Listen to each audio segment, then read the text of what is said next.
सुबह की नर्म धूप में पुरानी स्कूटी की घरघराहट जैसे किसी अधूरे गीत की धुन बजा रही थी। हवा में हल्की ठंडक थी, पर उस आवाज में एक आत्मविश्वास झलक रहा था। स्कूटी चला रही थी आर्मी कैप्टन आव्या मेहरा और पीछे बैठी थी उसकी मां लता देवी, जिनके चेहरे पर सालों की थकान भी थी और अपनी बेटी पर गर्व भी। दोनों बाजार जा रही थीं घर के लिए कुछ जरूरी सामान लेने। छोटी सी बात थी, मगर उस सफर में माँ बेटी के बीच की वो खामोश समझ जैसे पूरे जीवन का सार कह रही थी। आव्या की बड़ी बहन सिया मेहरा शहर की डिस्ट्रिक्ट मैजिस्ट्रेट थी। शायद इसलिए लता देवी के चेहरे पर गर्व की चमक और भी गहरी थी। दो बेटियां और दोनों अपनी माँ की इज्जत की पहचान बन चुकी थी। जैसे ही स्कूटी शहर के बाहरी इलाके में पहुंची, सड़क के किनारे एक पुलिस बैरियर दिखा। लाल बत्ती के नीचे खड़ी जीप पर पैर फैलाए बैठा था इंस्पेक्टर करण राठौड़। घनी मूछें, आंखों में अक्खड़पन और चेहरे पर ऐसा भाव मानो ये सड़क उसी की बपौती हो। सामने दो हवलदार अमित और गोपाल लाठियां पटकते हुए राहगीरों से जबरदस्ती पैसे वसूल रहे थे। किसी से चालान, किसी से धमकी और बाकी सब डर के मारे चुप। स्कूटी धीरे धीरे पास आई। आव्या ने हल्का ब्रेक लगाया, पर जैसे ही बैरियर पार करने लगी, करण राठौड़ का गर्जन हवा में गूंजा। हे लड़की, स्कूटी साइड में लगा, बहुत जल्दी है क्या? देखता नहीं है बैरियर है। आव्या ने बिना गुस्सा किए स्कूटी रोकी। उसकी आंखों में भय नहीं, शांति थी। वो बोली, जी साहब, घर के लिए सामान लेने जा रहे हैं, सारे कागज हमारे पास हैं। करण ने होंठ टेढ़े करते हुए हंसी उगली। ओहो, बहुत समझदार लग रही है। और तेरे पीछे ये बुजुर्ग कौन है? हवलदार अमित ने हंसते हुए कहा। सर, शक्ल देखो इनकी, बहुत शरीफ बनने का नाटक कर रही हैं। गोपाल बोला, सर, ये तो दोनों पूरी टीम लगती हैं। बुजुर्ग और जवान चोरी में माहिर लग रही हैं। बुढ़िया शब्द लता देवी के लिए किसी चाकू की तरह था, पर उससे भी ज्यादा गहरा जख्म था आव्या के दिल में। उसकी उंगलियां हैंडल पर कस गईं, आंखों में खून उतर आया। उसने धीमे मगर दृढ़ स्वर में कहा, अपनी जुबान संभालिए, ये मेरी माँ है, हमारे पास सारे कागज हैं, आप चाहें तो देख सकते हैं, पर किसी की इज्जत पर उंगली उठाना पुलिस की शान नहीं, शर्म है। करण का चेहरा लाल पड़ गया। मूंछों पर ताव देते हुए वो बोला, अबे चुप, तेरी जैसी लड़की हमें कानून सिखाएगी? हमें अच्छी तरह पता है कौन शरीफ है और कौन नहीं। वो आगे बढ़ा और बोला, निकाल कागज जल्दी। लता देवी ने बेटी का हाथ पकड़ के कहा, चल बेटा, छोड़ दे, कौन बहस करे इनसे। पर आव्या की आवाज अब कांप नहीं रही थी। नहीं माँ, आज नहीं। आज अगर हम चुप रहे तो कल किसी और की मां का अपमान होगा। उसकी आवाज इतनी गूंजदार थी कि भीड़ का सन्नाटा टूट गया। सड़क पर खड़े लोगों की निगाहें अब आव्या पर टिक गईं। कोई पुलिस वाले से डर रहा था, कोई इस लड़की की हिम्मत देखकर दंग था। इंस्पेक्टर करण ने फिर व्यंग किया, बहुत जबान चल रही है, क्या करेगी तू? रिपोर्ट लिखवाएगी मेरे खिलाफ? जाओ, दिखा दो अपनी यूनिफॉर्म की ताकत। आव्या ने धीरे से कहा, ताकत यूनिफॉर्म में नहीं होती, इंसानियत में होती है, और आज मैं वही ताकत तुम्हें दिखाऊंगी। उसकी ये बात हवा में जैसे बिजली मनका दौड़ गई। करण एक पल को ठिठका, पर उसके अहंकार ने उसे और अंधा बना दिया। उस पल कोई नहीं जानता था कि यह झगड़ा सिर्फ एक स्कूटी, एक चालान या कुछ पैसों का नहीं था। यह सम्मान और व्यवस्था की लड़ाई थी, जहां एक बेटी अपनी मां के लिए खड़ी थी और पूरा शहर देख रहा था कि सच की आवाज कैसे उठती है। आव्या ने स्कूटी की डिग्गी खोली और लाइसेंस व सारे कागज निकालकर इंस्पेक्टर करण राठौड़ की ओर बढ़ाए। करण ने उन कागजों को बिना देखे ही हवा में उछाल दिया। कागज हवा में तितलियों की तरह बिखर गए और उसकी गुर्राहट सड़क पर गूंज उठी। अबे मूर्ख लड़की, हमें उल्लू बना रही है नकली कागज दिखाकर। सोच रही है ऐसे ही निकल जाएगी? हमसे चालाकी कर रही है तू। आव्या की भौहें तन गई। उसने गहरी सांस ली और कहा, सर, अगर आपको चालान काटना है तो काट लीजिए, लेकिन इस तरह से बदतमीजी मत कीजिए। सुबह से आप हमारे पीछे पड़े हैं, बस अब खत्म कीजिए, हम चालान भर देंगे। उसकी बात पूरी भी नहीं हुई थी कि करण राठौड़ आगे बढ़ा और बिना एक पल की झिझक के उसने आव्या के गाल पर जोरदार थप्पड़ जड़ दिया। धड़ाहम की वो आवाज पूरे चंदनपुर की सड़क पर गूंज गई। भीड़ का शोर एक पल में खामोश हो गया। हवा तक थम गई थी। आव्या का सिर झटका खाकर साइड में झुक गया। उसकी आंखों में पानी भराया, पर वो गिरा नहीं। वो वही कैप्टन थी जिसने सीमा पर गोलियों का सामना किया था, पर आज अपने ही देश की वर्दी पहने गुंडों के सामने खड़ी थी। पीछे बैठी लता देवी चीख पड़ी, अरे भगवान, मेरी बच्ची को क्यों मारा? डरते नहीं ऊपर वाले से? करण ने पलटकर झल्लाते हुए उन्हें धक्का दिया। चुप रहे बुढ़िया, ज्यादा बोलेगी तो तेरे दांत तोड़ दूंगा। हवलदार अमित और गोपाल हंसते हुए बोले, हाँ सर, बहुत तेज बन रही थी ना, देखो सारा जोश निकल गया। अब आव्या का खून खोल उठा। उसका हाथ उठा जैसे थप्पड़ का जवाब देने ही वाला था, पर बीच में रुक गया। वो जानती थी अगर उसने एक कदम भी गलत उठाया तो ये लोग उसे अपराधी बना देंगे। उसकी आंखें अब लाल आग बन चुकी थीं, गाल पर पड़े थप्पड़ का निशान धधक रहा था, पर उसके होंठ बंद थे जैसे ज्वालामुखी फटने से पहले की शांति। इंस्पेक्टर करण ने चिल्लाकर कहा, अबे पकड़ो इन दोनों को, ठूस दो गाड़ी में, थाने ले चलो, अब इन्हें दिखाते हैं असली पुलिस की ताकत। गुंडों की तरह अमित और गोपाल ने मां बेटी को धक्का दिया, उन्हें जीप में ठूस दिया। सड़क पर तमाशा देखने वालों की भीड़ जमा हो गई थी। कुछ लोगों ने मोबाइल निकाले वीडियो बना रहे थे, पर कोई आगे बढ़ने की हिम्मत ना कर पाया। भीड़ के बीच एक नौजवान लड़का, सामान्य सा दिखने वाला, शांत पर साहसी, पूरा दृश्य रिकॉर्ड कर रहा था। उसे अंदाजा भी नहीं था कि यह वीडियो आने वाले दिनों में पुलिस की गुंडागर्दी के खिलाफ एक तूफान बन जाएगा। जीप के अंदर आव्या ने अपनी मां को सीने से लगाया हुआ था। लता देवी का शरीर कांप रहा था। वो रोते हुए बार बार बेटी का चेहरा छूती, बिटिया ये लोग हमें कहाँ ले जा रहे हैं। उनकी आंखों से आंसू गिरते जा रहे थे और हर आंसू उस थप्पड़ के निशान को जैसे धोने की कोशिश कर रहा था।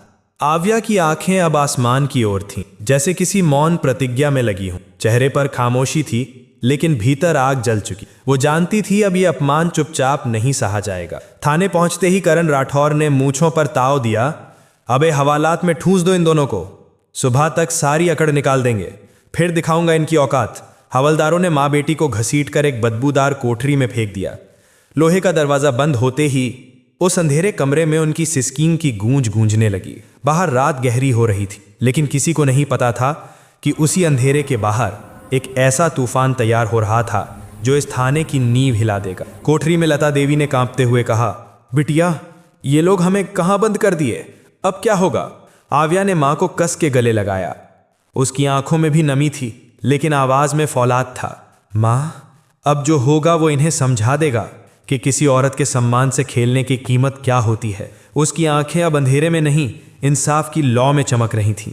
थाने की अंधेरी कोठरी में मच्छरों की भिनभिनाहट और सीलन की बदबू घुली हुई थी। दीवारों से टपकते पानी की बूंदें जैसे किसी डरावने ताल की तरह गूंज रही थीं। आव्या ने अपनी माँ लता देवी का सिर गोद में रखा हुआ था। माँ तुम चिंता मत करो, मैं हूं ना, उसने फुसफुसाकर कहा। बस थोड़ी देर की बात है, सब ठीक हो जाएगा। थाने के बरामदे में एक चाय वाला लड़का आया, वही जो अक्सर डीएम ऑफिस में भी चाय लेकर जाता था। उसने कोठरी के अंदर झांका और देखते ही उसका चेहरा सफ़ेद पड़ गया। अरे ये तो आर्मी वाली मैडम है, डीएम साहिबा की छोटी बहन।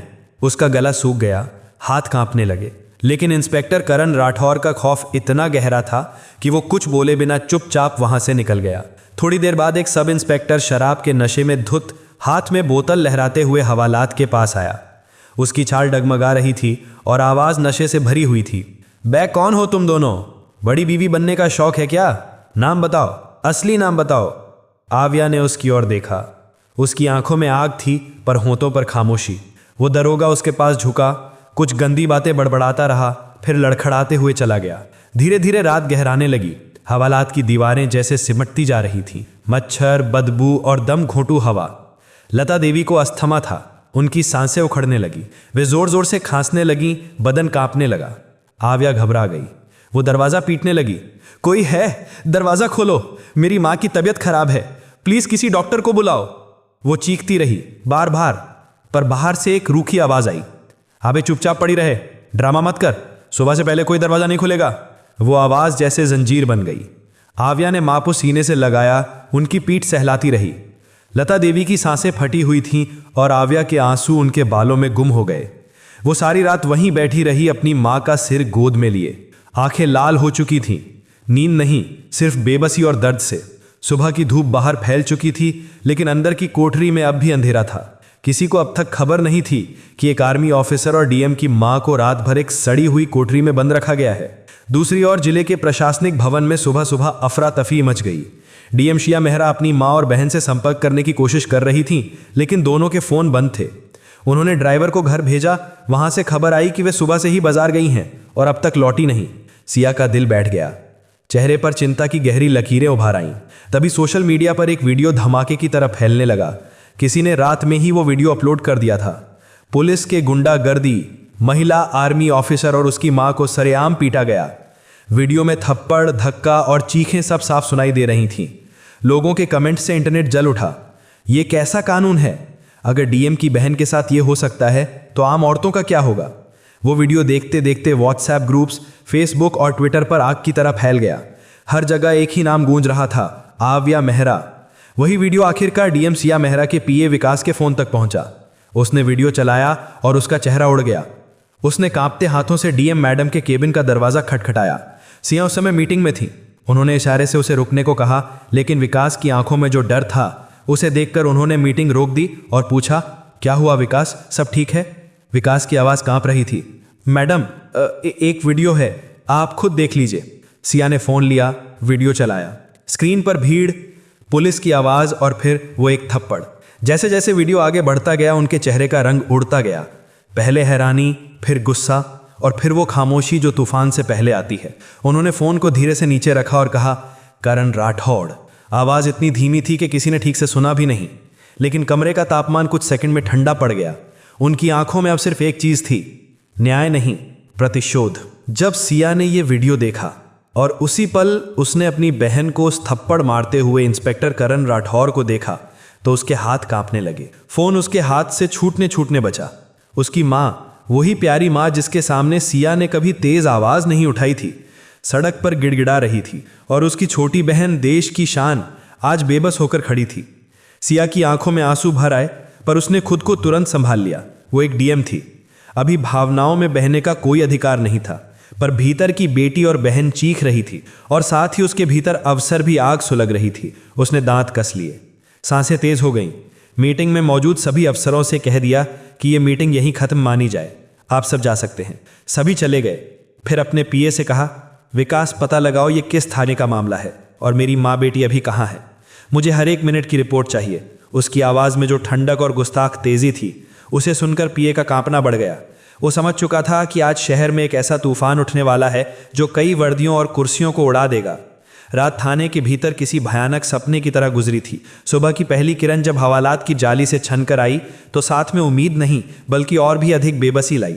लता देवी की हालत बिगड़ी हुई थी, उनकी सांस फूल रही थी और वे लगभग बेहोश सी थीं। आव्या गम का सिर अपने घुटनों पर रखा हुआ था, आंखें सूजी और लाल थीं। रात की मिन्नतों के बावजूद किसी ने उन्हें एक गिलास पानी तक नहीं दिया। एक सिपाही को पास से गुजरते देखकर आव्या ने फिर हिम्मत जुटाई। भाई साहब, प्लीज एक बार डॉक्टर बुला दीजिए, माँ की हालत बहुत खराब है। पर सिपाही ने नफरत भरी नजर से देखा और कहा, अबे, हम अपराधियों के लिए डॉक्टर नहीं बुलवाते, मर जाए तो एक गिनती कम होगी। ये शब्द आव्या के दिल में जैसे जहरीला खंजर बनकर उतरे। उसे लगा मानो किसी ने उसकी आत्मा पर वार किया हो। फिर भी उसने चुप्पी साध ली। अब उसकी आंखों में आंसू नहीं, एक ठंडा फौजी गुस्सा था, ज्वालामुखी की तरह फूटने को तैयार था। इसी बीच थाने के बाहर का माहौल बदलने लगा। जो वीडियो रात में रिकॉर्ड हुआ था वो अब सिर्फ शहर तक सीमित नहीं रहा, पूरे राज्य में फैल चुका था। सोशल मीडिया प्लेटफॉर्म्स पर लोग क्रोधित कमेंट कर रहे थे, क्या यही सिस्टम का असली चेहरा है? अगर डीएम की फैमिली के साथ ये हो सकता है तो आम आदमी का क्या होगा? मीडिया चैनल्स की रिपोर्टर्स की गाड़ियां थाने के बाहर आकर जुट गईं। कैमरे लगातार हर हरकत को बाहर से कैद कर रहे थे। किसी को अंदर जाने की इजाजत नहीं मिल रही थी, पर आवाजें सड़क पर इतनी तेज थीं कि दीवारों के अंदर सुनाई दे रही थी। इंस्पेक्टर करण राठौर इस सबसे बेखबर अपने ऑफिस में चाय की चुस्कियां ले रहा था। उसे लगा कि उसने 2 आवारा औरतों को सबक सिखाकर बड़ा काम कर दिया है। तभी उसका मोबाइल बजा। स्क्रीन पर नाम चमका, एएसपी साहब। करण अकड़कर फोन उठाने लगा। जय हिंद सर। दूसरी तरफ एएसपी की आवाज घबराई और गुस्से से भरी थी। करण, बीती रात तुम्हारे थाने में कोई खास गिरफ्तारी हुई है? रिपोर्ट क्या है? करण ने दिलेरी से कहा कि हाँ सर, 2 औरतें पकड़ी थी, स्कूटी पर नाटकीयता कर रही थी, शक के बाद हवालात में डाल दिया, सुबह तक सारी गर्मी निकल जाएगी। एएसपी की आवाज अब दहाड़ बनकर आई। तुमने क्या कर दिया? वो 2 औरतें कोई और नहीं, ये डिस्ट्रिक्ट की डीएम सिया मेहरा की माँ और उनकी आर्मी ऑफिसर बहन है, और वो वीडियो पूरे देश में घूम रहा है। मुख्यमंत्री तक बात जा चुकी है। तुमने डीएम की फैमिली को हवालात में डाला और उनके साथ बदसलूकी की, थप्पड़ मारा, किस अधिकार से? करण का फोन उसके हाथ से छूट सा गया। उसका चेहरा सफेद पड़ गया, जैसे किसी ने उसका सारा खून सुखा लिया हो। वो लड़खड़ाती आवाज में बोला, सर हमें पता नहीं था, उन्होंने बताया ही नहीं, हमसे गलती हो गई, माफ कर दीजिए। एएसपी चीख पड़ा, तुम्हें जवाब देना होगा, मुख्यमंत्री और चीफ सेक्रेटरी तक। अभी इन्हें बाहर निकालो, और अगर इन्हें कुछ हुआ तो मैं तुम्हें जिंदा जमीन में गाड़ दूंगा। फोन कटके ही करण की दुनिया खंडित होकर गिर पड़ी। वो पागलों की तरह अपनी कुर्सी से उठा और हवालात की ओर दौड़ा। चाबी लाओ, उसने आवाज लगाई, और उसी एक शब्द में उसकी सारी हवा निकल चुकी थी। जल्दी खोलो दरवाजा। इंस्पेक्टर करण राठौर की चीख थाने की दीवारों से टकराई। सिपाही घबराते हुए चाबी लेकर दौड़ा और कांपते हाथों से हवालात का ताला खोला। दरवाजा खुलते ही करण के पैरों के नीचे से जमीन खिसक गई। अंदर का मंजर देखकर उसकी रूह कांप उठी। आव्या नीचे जमीन पर बैठी थी। उसकी गोद में उसकी माँ लता देवी बेहोश पड़ी थी। उनकी सांसें बहुत धीमी चल रही थीं। करण घबराकर अंदर भागा, हाथ जोड़कर बोला, मैडम प्लीज हमें माफ कर दीजिए, हमें सच में नहीं पता था कि आप कौन हैं। आपने बताया क्यों नहीं? आव्या ने कोई जवाब नहीं दिया। उसने बस अपनी माँ की नब्ज टटोली, बेहद कमजोर। फिर उसने करण की ओर देखा। उसकी निगाहों में इतनी आग थी कि करण जैसे पत्थर का बन गया। एम्बुलेंस बुलाओ तुरंत। उसकी आवाज में अब एक फौजी का आदेश था, डर नहीं। करण ने कांपते हाथों से मोबाइल उठाया और एम्बुलेंस को फोन लगाया। कुछ ही मिनटों में सायरन की आवाज गूंजी। लता देवी को स्ट्रेचर पर लिटाया गया। आव्या भी उनके साथ एम्बुलेंस में बैठ गई। जैसे ही एम्बुलेंस थाने के गेट से बाहर निकली, मीडिया ने उन्हें घेर लिया। कैमरों की फ्लैशें आंखों में चुभ रही थीं। सवालों की बौछार होने लगी। मैडम, क्या यह सच है कि पुलिस ने आपको मारा? क्या आप जानबूझकर अपनी पहचान छिपा रही थीं? क्या आप दोषियों के खिलाफ कार्रवाई करेंगी? आव्या की नजरें बस अपनी मां पर थीं।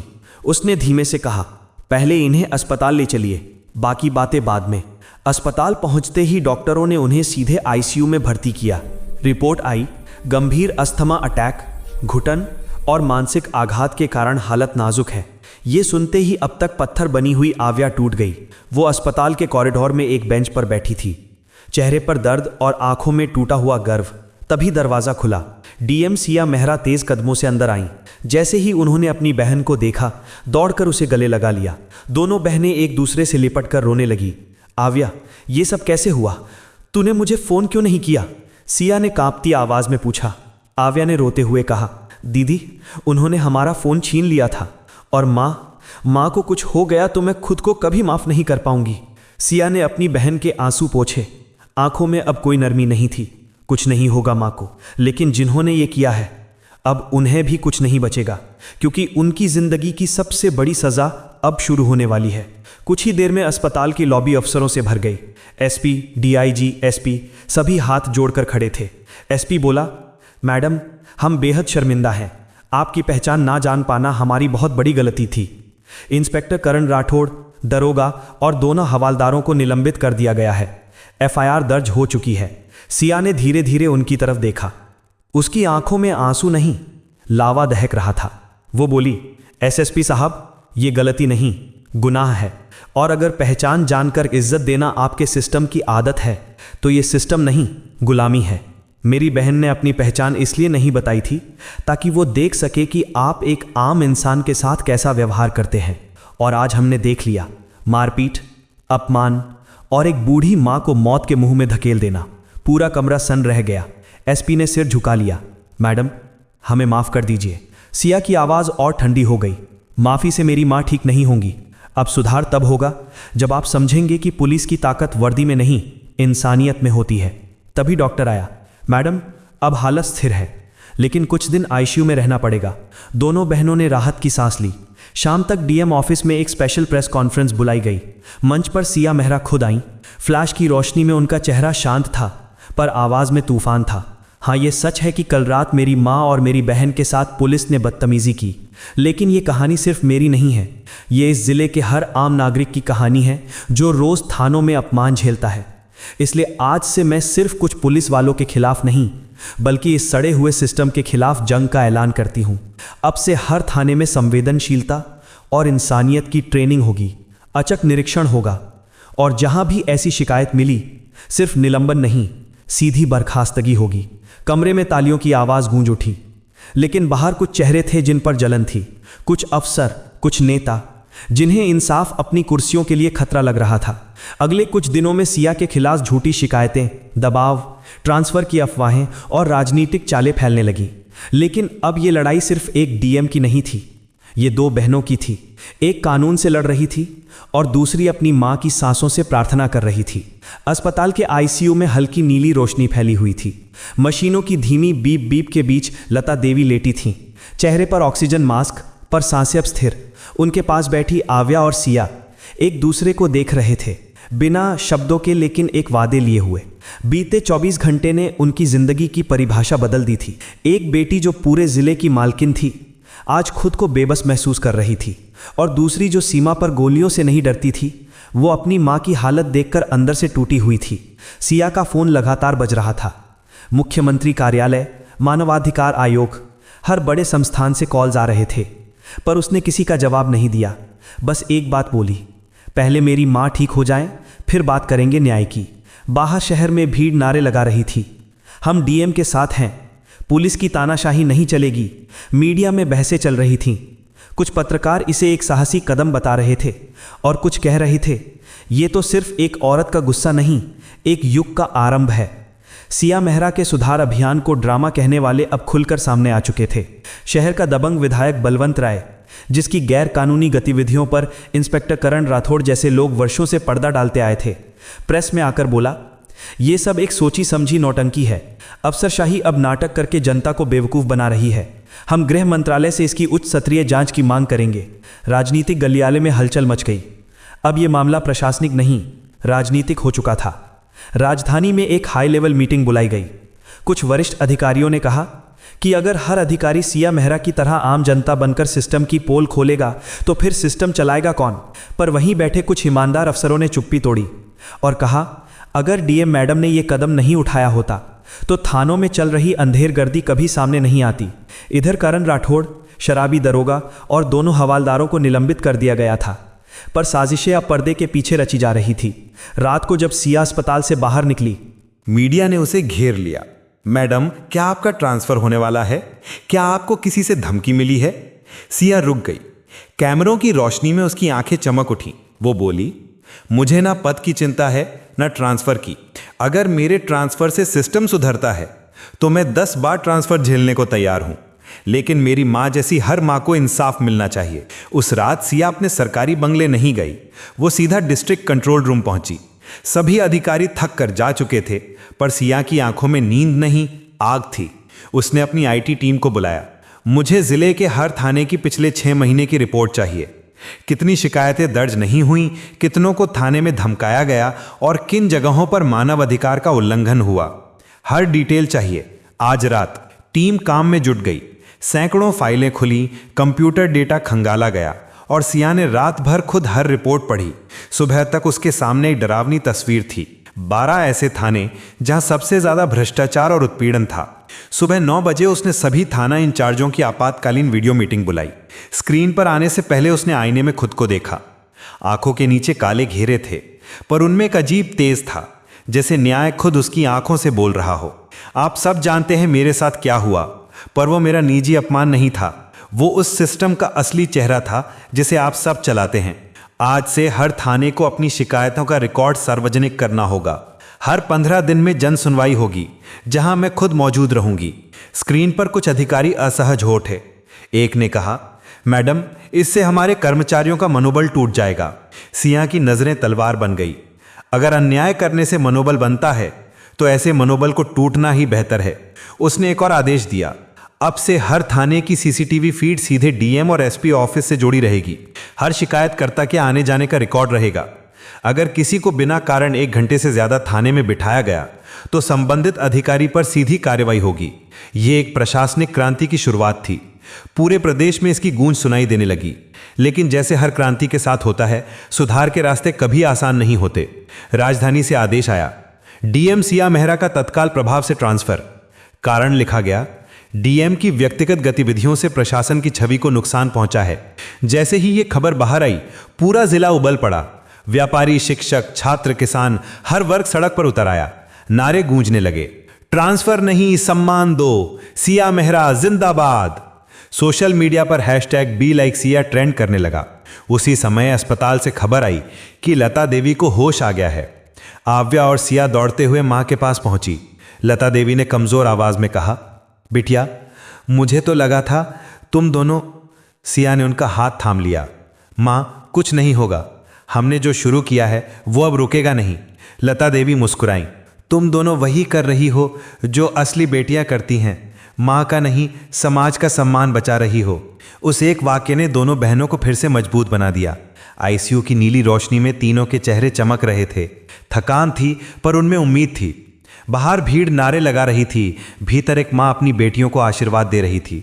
और उस रात चंदनपुर में एक नया इतिहास लिखा जा रहा था, जहां एक थप्पड़ से शुरू हुई कहानी एक पूरे सिस्टम की जागृति बन गई थी।